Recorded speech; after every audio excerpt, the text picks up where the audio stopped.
Hello everyone, मैं मिथुन सिंह स्वागत करता हूं आप सभी का। आशा करता हूं आप सभी बहुत अच्छे होंगे। बात करूंगा BBMKU बीएड सेमेस्टर 4 के पहले पेपर की। जी हाँ, मेरी फर्स्ट पेपर आपका क्या होगा? Gender, school and society. Paper का कोड होगा 401। 2024 का ये पेपर है। 2024 में जो क्वेश्चन पूछे गए थे वो आपके साथ में साझा करूंगा। वैसे मैं आपको बता दूं, टोटल हम लोग 5 साल के क्वेश्चन पेपर को जल्द ही आपको एक ही प्लेलिस्ट में जो है अपलोड कर देंगे सारी वीडियोस को, ताकि आपको इधर उधर भागना ना पड़े वीडियोस को देखने के लिए। सेमेस्टर 4 में आपके 4 पेपर होंगे और पिछले 5 साल के क्वेश्चन पेपर, तो टोटल 20 वीडियोज़ आएगी इस पर। ठीक है, पहली बात। दूसरी बात, जिन लोगों को पिछले 5 साल के क्वेश्चन पेपर की PDF चाहिए, उनको मैं बता दूं, ये PDF आपको 49 रुपीज़ में अवेलेबल करा दिया जाएगा। अब प्रीवियस ईयर क्वेश्चन पेपर कितने इंपॉर्टेंट होते हैं, आप इससे ये अंदाज़ा लगा लो कि अगर आप पिछले 5 साल के क्वेश्चन पेपर को कर जाते हो तो डेफिनेटली आपका स्कोर 80 से 90% हो जाएगा। पढ़ने का सही तरीका मैं आपको बता देता हूँ। आप PDF लीजिए और कुछ और पैसे उस पर खर्च कीजिए, प्रिंट करा कर पढ़िए, वो सबसे बेहतर तरीका है। लेकिन जो लाइब्रेरी जा रहे हैं, बार बार कंपटीशन की तैयारी कर रहे हैं और बीएड भी साथ में साइमल्टेनियसली कर रहे हैं, देन यू शुड, आप इंटरनेट कनेक्शन बंद करके अपने टैब, मोबाइल, लैपटॉप, जिस पे भी पढ़ाई करते हैं, ये आप करेंगे और इससे सबसे बेहतर आपको रिजल्ट मिलेगा। एक और बात, 199 रुपये में आपको मैं सजेशन दे दूंगा चारों पेपर का। याद रखिएगा, मात्र 50 रुपये पर पेपर आपको सजेशन मिल जाएगा विद सॉल्यूशन, आंसर भी आपको मिल जाएगा। और हम लोग तीनों ग्रुप को कवर करेंगे, ग्रुप ए, ग्रुप बी और ग्रुप सी। ग्रुप ए में MCQ, ग्रुप बी में short question answer, group C में लॉन्ग टाइप के क्वेश्चन आंसर आपको मिल जाएंगे। यहाँ से मेरी ईमेल आईडी आप देख लें, yourmithunsinh@gmail.com पे आप मुझे मेल कर सकते हैं। इंस्टा पे अगर आप वो डू फॉलो मी @imithunsingh। बाकी आप मुझे व्हाट्सअप कर सकते हैं 7979054474 पे। तो चलिए, BBMKU बीएड सेमेस्टर 4 के प्रीवियस ईयर क्वेश्चन पेपर को हम लोग देखते हैं कि क्या सवाल यहाँ पर पूछे गए थे। ये रहा आपका paper, gender, school and society, TC 401। ठीक है, ये 4 का मतलब होता है सेमेस्टर 4 और ये 1 का मतलब होता है पहला पेपर सेमेस्टर 4 का। 2024 का क्वेश्चन पेपर आप यहाँ से देख पाएंगे। 1.5 घंटे का वक्त होता है and we are very sure कि मैं आपके लिए 1.5 घंटे में, देखिए एक स्टूडेंट ने कहा कि सर आप इतने इतने लंबे लंबे आंसर्स लिख के देते हो सजेशन में, 1.5 घंटे में ये बन ही नहीं पाएगा। और मैं उनकी बात से पूरी तरह एग्री किया और मैं अब जो है थोड़े छोटे छोटे आंसर्स दूंगा। बट देखिए, रिजल्ट जब भी बनता है ना, एक्चुअली ये आर्ट्स टाइप का पेपर हो गया, जहाँ पे आप 5-6 पन्ने नहीं लिखोगे आंसर बड़े वाले क्वेश्चन के लिए, 10 नंबर के लिए, लॉन्ग क्वेश्चन के लिए, आपको नंबर ही नहीं देगा एग्जामिनर, आई मीन जो कॉपी चेक कर रहा है। तो इसलिए मैं बड़े बड़े आंसर देता हूँ। और आप बड़े आंसर इसलिए देता हूँ ताकि आप एटलीस्ट, जहाँ पर मैंने आपको 10 पॉइंट बताया, वहाँ पर एटलीस्ट आप पढ़ कर जाओगे, 5 पॉइंट तो आपको याद रहेंगे। ये मेरा पॉइंट ऑफ व्यू रहता है। बाकी मैं अब 10 पॉइंट नहीं दूंगा, बल्कि 6-7 में ही आपका काम हो जाएगा। ठीक है, फुल मार्क्स आपको 40 का मिलेगा और यहाँ पर 18 नंबर लाने से आप यहाँ पे मिनिमम 18 मार्क्स है पासिंग मार्क्स। ठीक है, चलिए, ये तो हो गई इंस्ट्रक्शन वाली बातें। जैसा मैंने आपको बताया था, ग्रुप ए जो कि ऑब्जेक्टिव टाइप का होगा, MCQ टाइप का क्वेश्चन होगा। कितने सवाल पूछे जाएंगे आपसे? 5। और कितने नंबर आपको मिल जाएंगे यहाँ से? 10, अगर सब आपने सही किया तो। पहला सवाल, जेंडर इक्वालिटी सपोर्ट्स, लैंगिक समानता का समर्थन करता है। पॉवर्टी यानी कि गरीबी उन्मूलन, फिर है एजुकेशन फॉर ऑल गोल्स, देखिए सभी लक्ष्यों के लिए शिक्षा। फिर तीसरा है इंक्रीज इन फैमिली इनकम, परिवार की आय में वृद्धि, या ऑल ऑफ दीज यानी कि इनमें से सभी। देखिए, जेंडर इक्वालिटी, गरीबी उन्मूलन से उसका कोई लेना देना नहीं है, लेकिन अगर आप इन सभी चीज़ों को अगर ध्यान से देखोगे, लैंगिक समानता की बात की जा रही है, तो लैंगिक समानता में ऑब्वियसली लड़कियां कमाएगी तो गरीबी उन्मूलन भी होगा, और जो लक्ष्य आपने रखा है वो भी आपको मिलेगा, फैमिली इनकम भी इंक्रीज होगी। और इसका सही जवाब क्या हो जाएगा? ऑल ऑफ दीज यानी कि इनमें से सभी। ऑप्शन को पढ़कर देखने से ज़्यादा आइडिया आपको मिलता है, तो चारों ऑप्शन आपका सही है। वैसे मैं बता दूं, हम लोग जल्द ही जेंडर इक्वालिटी पे जो है वीडियो लाने वाले हैं, जेंडर, स्कूल एंड सोसाइटी पे। आप BBMKU के छात्र हैं तो BBMKU का तो पूरा आप देखेंगे ही, पिछले 5-6 साल जितने भी पेपर मेरे पास अवेलेबल होंगे उसकी अलग से एक MCQ वाली वीडियो में बना दूंगा। बाकी सिद्धू कान्हू मुर्मू का भी मैं बना दूंगा, तो उसको भी आप देख लीजिएगा, वहाँ से भी जो फैक्चुअल क्वेश्चन है वो पूछा जाएगा। ये विनोबा भावे का भी आप वीडियो देख लीजिएगा, उससे भी आपको आइडिया मिलेगा, बहुत सारा आइडिया मिलेगा। MCQ के लिए तो आप सभी के पेपर देख ही ले। ठीक है, क्वेश्चन नंबर बी की बात करते हैं। Which of the following problem is not being faced by Indian women. भारतीय महिलाओं को निम्नलिखित में से कौन सी समस्या का सामना नहीं करना पड़ता है। नॉट वाले पॉइंट पे ध्यान देना, क्वेश्चन का मीनिंग ही कंप्लीटली चेंज हो जाता है जब आप एक नॉट पुट कर देते हो स्टेटमेंट में तब।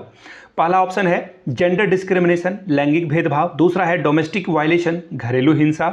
और पासपोर्ट इशू यानी कि पासपोर्ट जारी करना। डाउरी सिस्टम यानी कि दहेज प्रथा। देखिए, भारत में जेंडर डिस्क्रिमिनेशन होता है, डोमेस्टिक वायलेंस भी होता है, दैट्स वेरी ट्रू। फिर है डाउरी सिस्टम, लेकिन पासपोर्ट इशू महिलाओं को यहाँ पर बहुत ज़्यादा दिक्कत का सामना नहीं करना पड़ता है। दैट मीन्स आपका third is the correct answer. बाकी मैं अब वीडियो जो है अलग से आएगी, उस पर MCQ आपके लिए डिस्कस करूंगा। अगला सवाल है व्हाट इज पैट्रियार्की। पितृसत्ता क्या है। A system of society in which the oldest male in the head of the family. समाज की एक ऐसी व्यवस्था जिसमें सबसे पुराना पुरुष परिवार का मुखिया होता है। But I am not agree with this statement because अब जो है अर्निंग यहाँ पे जो है सबसे पुराना नहीं बल्कि अर्निंग मेंबर आप यहाँ पे लिखोगे तो ये ज़्यादा बेहतर होगा। आप अपने घरों में देखोगे, अगर आपके पिताजी कमा रहे हैं या इवन इफ़ योर दादाजी इज अर्निंग देन योर दादाजी इज द मुखिया of the family, not your father. अगर आपके दादाजी पेंशन पे हैं और आपके पिताजी करेंटली अर्निंग कर रहे हैं तो योर पिताजी will decide what will happens. हाँ, बहुत सारी महिला एक्चुअली क्या है ना कि अभी भी हमारे यहाँ माता पिता, मेरे घर में तो मैंने जो देखा है वो मैं आपको बताता हूँ। मेरे माँ पिताजी किसी बात पे एग्री करते हैं, किसी बात पे डिसएग्री करते हैं, लेकिन डिसीजन मेरे यहाँ दोनों मिलकर ही लेते हैं। ठीक है, आगे बढ़ेंगे दूसरे ऑप्शन की ओर। A system of society in which the oldest female is the head of the family. ये आपको ना मणिपुर नॉर्थ ईस्ट वाले स्टेट में देखने को मिलेगी। वहाँ पे दुकान में जितनी भी आप जाओगे, दुकान अगर आप घूमने के लिए जाते हो, बहुत ही ब्यूटीफुल प्लेसेस है। अनफॉर्चुनेटली मैं नहीं जा पाया हूँ, definitely I will be there.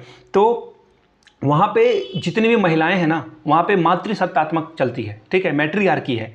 तो ये जो है मैट्रियार्की, देखो यहाँ पे बात की जा रही है पुरुष की और यहाँ पे बात की जा रही है महिला की। दोनों तो कॉन्ट्रोडिक्शियल, ये दोनों एक साथ नहीं हो सकता है, ये कॉन्ट्राडिक्टरी है। तो दोनों ऑप्शन तो सही होगा नहीं और नन ऑफ दीज इनमें से कोई एक होगा नहीं। पितृसत्तात्मकता यानी कि पैट्रियार्की की बात की जा रही है तो पहला ऑप्शन आपका करेक्ट हो जाएगा।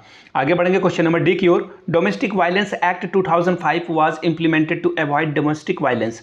घरेलू हिंसा से बचने के लिए घरेलू हिंसा अधिनियम जो है 2005 लगाया गया था, 2006 में, 7 में, 8 में और 2010 में। देखिए, इस तरह के फैक्चुअल क्वेश्चन भी मैं आपको एक साथ कराऊंगा।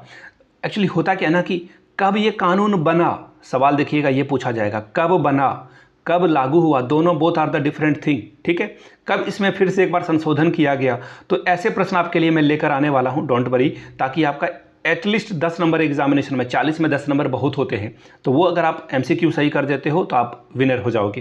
Question number E, which article of the constitution provided us the right of equality before the law. संविधान का कौन सा अनुच्छेद हमें विधि के समक्ष समानता का अधिकार प्रदान करता है। आर्टिकल 14, एक मूवी भी आई थी and that is mind blowing.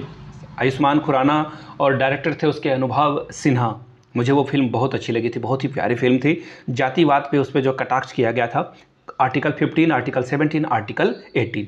Group B में हम लोग पहुंच चुके हैं और शॉर्ट टाइप के क्वेश्चन आंसर आपसे पूछ लिए जाएंगे। 2 क्वेश्चन आपसे पूछा जाएगा, 5 + 5 10 नंबर आपको मिलेगा। क्या है सवाल, देखिए question number 2, what is the meaning of a gender, explain clearly. सामाजिक लिंग से क्या आशय है, स्पष्ट कीजिए। Question number 3, mention how society is responsible for the gender equality in India.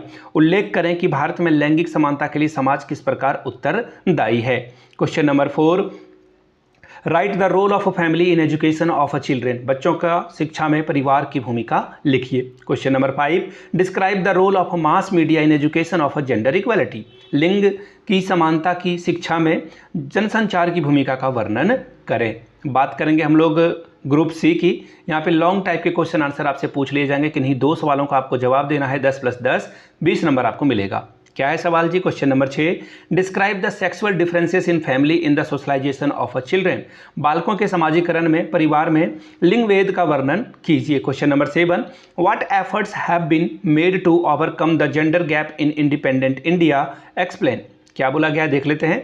स्वतंत्र भारत में लैंगिक विषमताओं को कम करने के लिए क्या प्रयास किए गए हैं, वर्णन करें। Question number 8, what is empowerment, how did in influence the status of a women, explain. सशक्तिकरण किसे कहते हैं, इसने नारियों की स्थिति को किस प्रकार प्रभावित किया है, वर्णन करें। Question number 9, that is your last question, describe the role of state and law for the party of gender equality, लैंगिक समानता की सुदृढ़ता हेतु राज्य और कानून की भूमिका की व्याख्या करें या वर्णन करें। मैं आपको बता दूं फिर से एक बार, पिछले 5 साल के क्वेश्चन पेपर की PDF आपको 49 रुपीज़ में अवेलेबल कर दिया जाएगा। दूसरी बात, 199 रुपये में आपको सजेशन मिल जाएगा, ताकि आप सेमेस्टर 4 में बिल्कुल एग्जाम से फेयर ना हो, एंजाइटी आपका को जो है एग्जाम को लेकर ना हो, और आपको आंसर मिल जाए एग्जाम में, आप बेटर परफॉर्मेंस कर पाओगे। ठीक है, तो ये सारी बातें मैंने आपको बता दी। अगर किन्हीं को प्रीवियस ईयर क्वेश्चन पेपर या फिर सजेशन चाहिए होगा, वो मुझसे कनेक्ट कर सकते हैं और आपको सब कुछ प्रोवाइड कर दिया जाएगा। ठीक है, यहाँ से मेरी ईमेल आईडी देख लें, yourmithunsingh@gmail.com पे आप मुझे मेल कर सकते हैं। इंस्टा पे अगर आपको डू फॉलो मी @imithunsingh। बाकी आप मुझे व्हाट्सअप भी कर सकते हैं 7979054474 पे। वीडियो को यहाँ तक देखने के लिए आप सभी का बहुत बहुत शुक्रिया। Have a good day.